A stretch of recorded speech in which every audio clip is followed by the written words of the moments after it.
নমস্কার বন্ধুরা, আমি অরিন্দিতা। আশা করি আপনারা সবাই খুব ভালো আছেন। আমার শ্বশুরমশাই আমাদের ছেড়ে চলে গেছেন, বাড়িতে অসুখ ছিল, তাই নিয়মিত ভিডিও শেয়ার করতে পারছিলাম না। আজ থেকে আগের মতো নিয়মিত ভিডিও শেয়ার করব। প্লিজ বন্ধুরা আমার পাশে থাকবেন। আজকে আমি বটবটি দিয়ে একদম দারুণ আর ইউনিক স্বাদের একটা রেসিপি শেয়ার করব। পুরো ভিডিওটি দেখার অনুরোধ রইল। আজকের রেসিপির জন্য এখানে আমি বটবটি নিয়েছি, আর বন্ধুরা এখানে আমি 10 পিস বটবটি নিয়েছি। বটবটিটা আপনারা কম বেশি করে নিতে পারেন।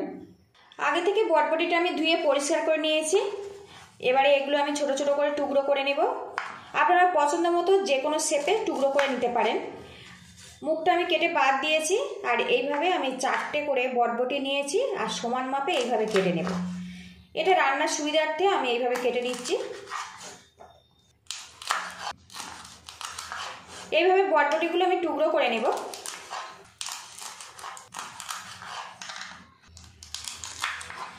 এদিকে দেখুন বটবটিগুলো আমি টুকরো করে নিয়েছি। এদিকে আমি একটা মিক্সিং বোল নিয়েছি, আর এই বোলের মধ্যে কেটে রাখা বটবটিগুলো আমি দিয়ে দেব। এর মধ্যে একটা কাঁচা লঙ্কা ছোট ছোট করে টুকরো করে দেব। ঝালটা আপনারা স্বাদ মতো দেবেন। এবারে এর মধ্যে দিয়ে দেব সামান্য পরিমাণে জল, জাস্ট পেস্ট হওয়ার জন্য, খুব বেশি কিন্তু জল দেওয়া যাবে না।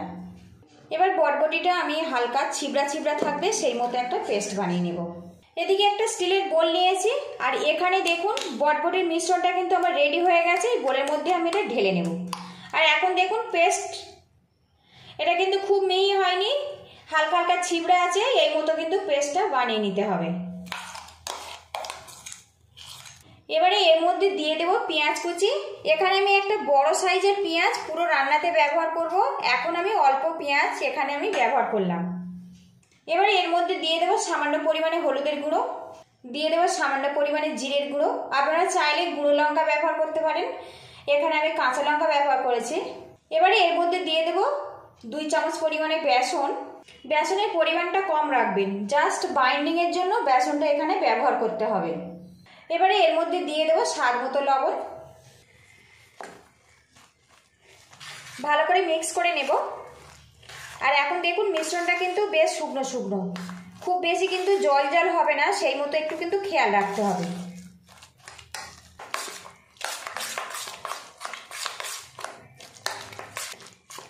এদিকে দেখুন মিশ্রণটা রেডি হয়ে গেছে।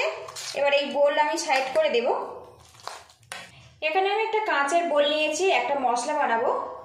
এই বোলের মধ্যে আমি 1 চামচ পরিমাণে দিয়ে দেব কালো সর্ষে, এর মধ্যে দিয়ে দেবো 1 চামচ সাদা সর্ষে, দিয়ে দেবো 2 চামচ পোস্ত। এবারে এর মধ্যে দিয়ে দেবো 2টো কাঁচা লঙ্কা, ঝালটা স্বাদ মতো দিতে হবে, একটু ছোট ছোট করে টুকরো করে নেব। আর এর মধ্যে দিয়ে দেবো সামান্য পরিমাণে জল। এই পেস্ট আমি শিলে বানাবো, আর সামান্য জল দিয়ে যদি এটা ভিজিয়ে রাখা যায় তো খুব ঝটপট কিন্তু এটা পেস্ট হয়ে যাবে। 2 মিনিট আমি এইভাবে ভিজিয়ে রাখবো, তারপর এটা আমি পেস্ট বানিয়ে নেব। এদিকে প্যান বসিয়েছি, প্যানটা কিন্তু বেশ ভালো মতো গরম হয়ে গেছে। আর এর মধ্যে দিয়ে দেবো সর্ষের তেল। প্রথমে আমি বড় চামচের 2 চামচ সর্ষের তেল ব্যবহার করব। আপনারা চাইলে সর্ষের তেলের পরিবর্তে সাদা তেলও কিন্তু ব্যবহার করতে পারেন। তেলটা প্যানের গায়ে ভালো করে লাগিয়ে নেব, আর তেলটা কিন্তু বেশ ভালো করে গরম করে নেব। এবারে এর মধ্যে দিয়ে দেব বটবটির পেস্ট। এইভাবে একটুখানি চ্যাপটা করে দেবো। এইভাবে খুব বেশি কিন্তু এই বড়াটা বড় করবেন না, একটু মিডিয়াম সাইজ করে বানিয়ে নিতে হবে।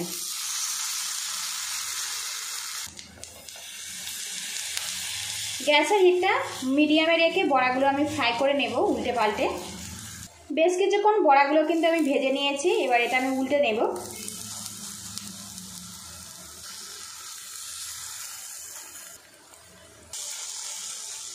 এদিকে দেখুন বটবটির বড়াগুলো কিন্তু আমি উল্টে পাল্টে ফ্রাই করে নিয়েছি। আর বন্ধুরা বটবটির গায়ের রং কিন্তু সবুজ, একটু ব্রাউন কালার হলেই কিন্তু এইরকম কালার চলে আসে। এতে কিন্তু কোনো রকম ভয় পাওয়ার কারণ নেই পুড়ে গেছে কিনা। উল্টে পাল্টে বটবটির বড়াগুলো কিন্তু আমি ফ্রাই করে নিয়েছি। এবার এগুলো আমি তুলে নেব। আবারও প্যানের মধ্যে আমি সরিষার তেল দিয়ে দেব। তেলটা গরম হয়ে গেছে। এবার এর মধ্যে দিয়ে দেবো 1/2 চামচ কালো জিরে। এবারে এর মধ্যে দিয়ে দেবো পেঁয়াজ কুচি। আর এখানে কিন্তু পেঁয়াজটা একটু পাতলা পাতলা করে কেটে নিতে হবে। আপনারা চাইলে এটা নিরামিষভাবেও বানাতে পারেন। নিরামিষভাবে বানালে পেঁয়াজটা আপনারা বাদ দিয়ে দেবেন। পেঁয়াজটা আমি লাল লাল করে ভেজে নেব। এখানে আমি একটা স্টিলের বোল নিয়েছি আর এই বোলের মধ্যে 1 বাটি পরিমাণে জল দিয়ে দেব। গ্রেভি যতটা পছন্দ করেন সেই মতো জলটা দিয়ে দিতে হবে। এবার এই জলের মধ্যে পোস্ত আর সর্ষে পেস্ট দিয়ে দেব, দিয়ে এটা এইভাবে জলের সাথে মিক্স করে নেব। তো দেখুন মিশ্রণটা রেডি হয়ে গেছে। এদিকে দেখুন পেঁয়াজটা কিন্তু আমি লাল লাল করে ভেজে নিয়েছি। এবারে এর মধ্যে সামান্য রেড চিলি পাউডার দেবো, এতে কালারটা খুব ভালো আসবে। আর গ্যাসের হিটটা কিন্তু এই সময় একদম লোতে রাখতে হবে, খুব বেশি কিন্তু তেতে না যায়, তাহলে কালারটা কিন্তু নষ্ট হয়ে যাবে। দিয়ে দেবো সামান্য পরিমাণে ঝাল লঙ্কার গুঁড়ো। এখানে আমি কাঁচা লঙ্কা ব্যবহার করেছি, সামান্য পরিমাণে লঙ্কার গুঁড়ো এখানে ব্যবহার করলাম। দিয়ে দেবো সামান্য পরিমাণে জিরের গুঁড়ো, দিয়ে দেবো সামান্য পরিমাণে হলুদের গুঁড়ো। গুঁড়ো মশলাটা হালকাভাবে পেঁয়াজের সাথে একটু নাড়াচাড়া করে নেব, জাস্ট কাঁচা গন্ধ চলে যাওয়া পর্যন্ত। এদিকে দেখুন গুঁড়ো মশলা কিন্তু পেঁয়াজের সাথে হালকাভাবে নাড়াচাড়া করে নিয়েছি। এবারে এর মধ্যে দিয়ে দেবো সর্ষে পোস্ত জল। গ্যাসের হিটটা আমি হাইতে রাখবো, রেখে আমি কিন্তু গ্রেভিটা ফুটিয়ে নেব।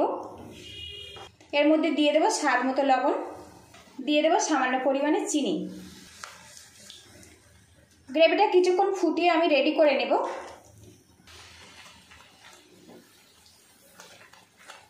এদিকে দেখুন গ্রেভিটা ফুটিয়ে রেডি করে নিয়েছি। এবারে এর মধ্যে দিয়ে দেবো বটবটির বড়াগুলো। আর বন্ধুরা এই বড়াটা কিন্তু এতটাই টেস্টি যে আপনারা কিন্তু ভাত পাতেও খেতে পারেন। আর নতুন স্বাদের বটবটির এই রেসিপিটা ভালো লাগলে একটা লাইক দিয়ে দেবেন, আর চ্যানেলে নতুন হয়ে থাকলে চ্যানেলটিকে সাবস্ক্রাইব করার অনুরোধ রইল। গ্রেভির মধ্যে বড়াগুলো দিয়েছি, আর 2 মিনিট ফুটিয়ে নেব, তাহলে কিন্তু আমার পারফেক্টভাবে তৈরি হয়ে যাবে বটবটির একদম নতুন স্বাদের একটা রেসিপি। বটবটি দিয়ে একদম নতুন স্বাদের রেসিপিটা কিন্তু পুরোপুরি রেডি হয়ে গেছে। আর এইরকম গ্রেভি অবস্থাতে নামাবো, ভাতের সাথে খেতে অসাধারণ হবে। গ্যাসের হিটটা আমি বন্ধ করে দেব। আর বন্ধুরা যারা বটবটি খেতে একটু পছন্দ করেন না, তারা কিন্তু এইভাবে বানিয়ে খাওয়াবেন, বুঝতেও পারবে না যে এটা বটবটি দিয়ে বানানো হয়েছে, এতটাই সুস্বাদু আর টেস্টি। আজকে এই রেসিপিটা আমি লাঞ্চে ভাতের সাথে পরিবেশন করব। তো বন্ধুরা বটবটি ভাজা কিংবা তরকারি তো অনেক খেয়েছেন, একদম নতুন স্বাদের বটবটির রেসিপিটা বাড়িতে অবশ্যই এইভাবে ট্রাই করবেন। আপনারা ভালো থাকবেন, সুস্থ থাকবেন, দেখা হবে নেক্সট ভিডিওতে।